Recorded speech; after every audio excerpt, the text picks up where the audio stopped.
done, but I'm late for university. I don't have time for this. Quick, running late.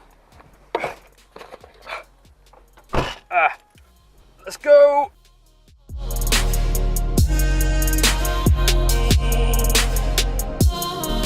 5:06 p.m. and I've only just started to vlog. Yet today I was planning to vlog my day. So that didn't go to plan, but we'll pick up now.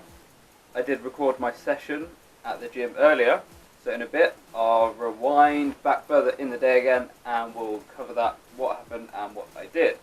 Before we get into the session, a small training update. At the moment I'm dealing with two injuries. One is a lower back injury and it's sort of kind of spread to one of my glutes, so kind of on my boot. That's a bit of a problem. That's kind of left me unable to squat and deadlift recently. So I haven't done that in a few months, but that's slowly rehabbing. Slowly recovering, and so that's good news. But again, having to train around it, bit of a problem. Another injury is my shoulder. I re-aggravated an old injury. But again, that one's been recovering a lot better. Been able to start adding more vertical pressing movements in the past few weeks, along with finally being able to bench press more than the bar again. So that's quite nice. So you'll see some of that in my videos. Other than that, I think we're all good. Yeah. So lower back slightly down to the booty, and then the shoulder, which is coming back. Also, I can start doing pull-ups again, so that's nice. The main issue was based around external rotation of the shoulder joint. But again, yeah, it's improving. So in a moment, I'm going to rewind back a little bit to earlier today, in which I did a pull session. So I'll take you through a little rundown of that and explain it. So today's going to be a bit more training based, because that's what I got footage of. So take a little look at that.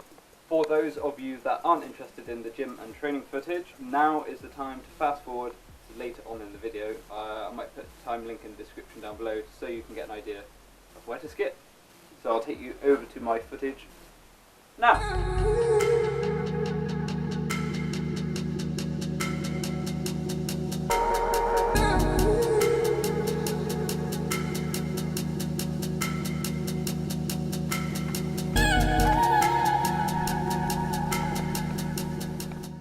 What up? It's me again. This is something we haven't done in a while, little voiceover.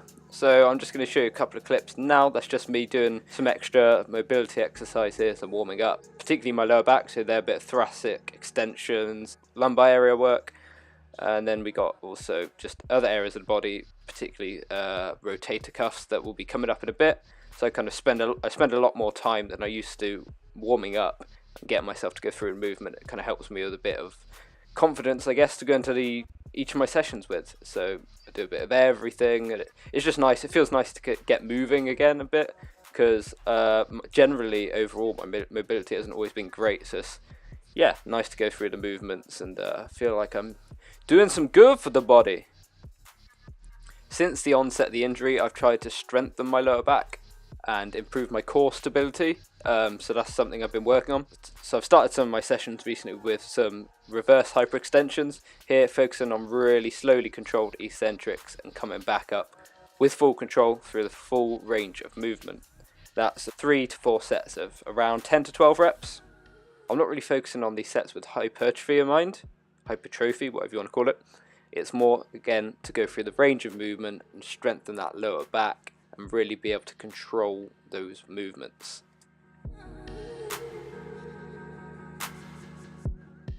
As I mentioned previously, I've been able to start adding pull-ups back into my routine. I'm not the best at these, but I was doing around 4 sets of 5 to 6 reps and trying to make sure I was really doing the movement, I guess. Yeah, just making sure I was controlling the full reps, full ROM again. That's something I'm just going to keep saying anyway. This next movement is something else I haven't been able to include in my program recently as a result of that injury. Bent over barbell rows. I was really happy to be doing these again. Pretty light, but the focus was actually being able to do the movement itself again to make sure I had good neutral back position without too much flexion or overextension of the lumbar spine. And that was 4 sets of 12 reps. Nice and simple.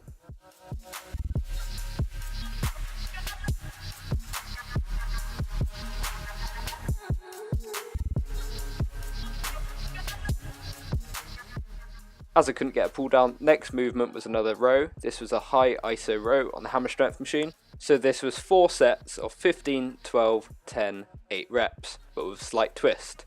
They all used the same weight, so the starting weight was something I could hit 15 reps with just about, so it was a struggle, and then progressively slower and slower the reps as I progressed through the sets. The straps were useful here because I didn't have to worry about being able to keep hold of the grips throughout the whole movement, especially when the reps were slowed down. Through this, I'm able to focus more on pulling with my elbows. Pull with your elbows. Yeah, basically retraction of the scapula and squeezing at the peak of the rep. I also do it with my lat pull downs sometimes.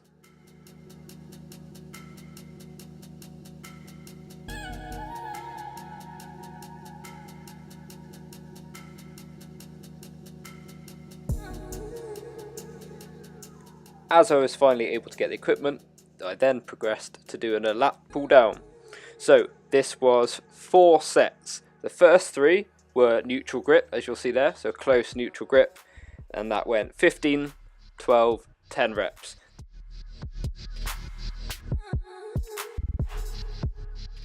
The final set, however, I decided to change to a wider grip and do it for an initial 10 reps, drop the weight by about 30 to 40% and do a further 15.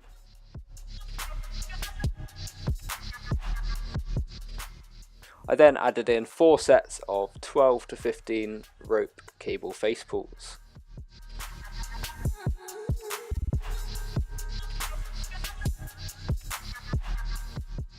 For the first bicep exercise, I decided to do something I don't usually do, and that was a barbell curl. Slightly heavier than I normally would as well, so that was 4 sets of 7 to 10 reps, looking for controlled movement, as I always do, because who doesn't like not controlled reps? I ain't no ego lifter.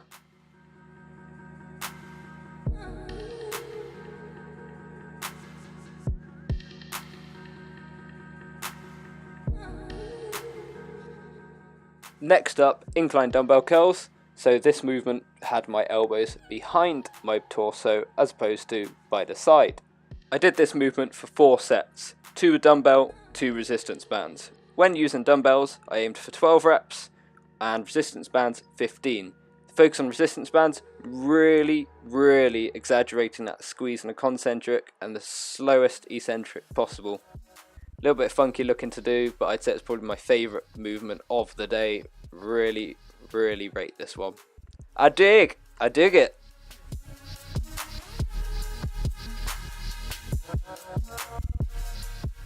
Final biceps movement of the session. Here we did high cable curls and it was 3 sets of 15 reps. As I always preach, full control every rep, particularly on them eccentrics, keeping them elbows locked in place the whole time. I won't go into a huge explanation now, but if you want me to start explaining things more and the benefits of doing movements, I'm happy to do those. On the final set, I did run over and superset it into rope hammer curls for a further 20 reps, just lightweight, slow, be it a bro, you know what it is. Let's move on. I did also finish off with a bit of abs and core work, but I didn't record that. I hope you enjoyed this part of the video. Let's go.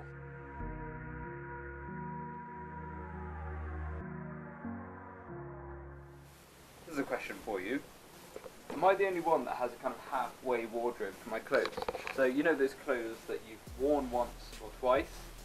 They're not dirty enough to wash, but they're not clean enough to go back in the wardrobe. So you've kind of got a designated location to put those tops when you're ready to wear them again. Is that a bit grim? Student life, it's fine. Is it just me? Maybe, maybe not. Let me know. News. Any other news? Anything else?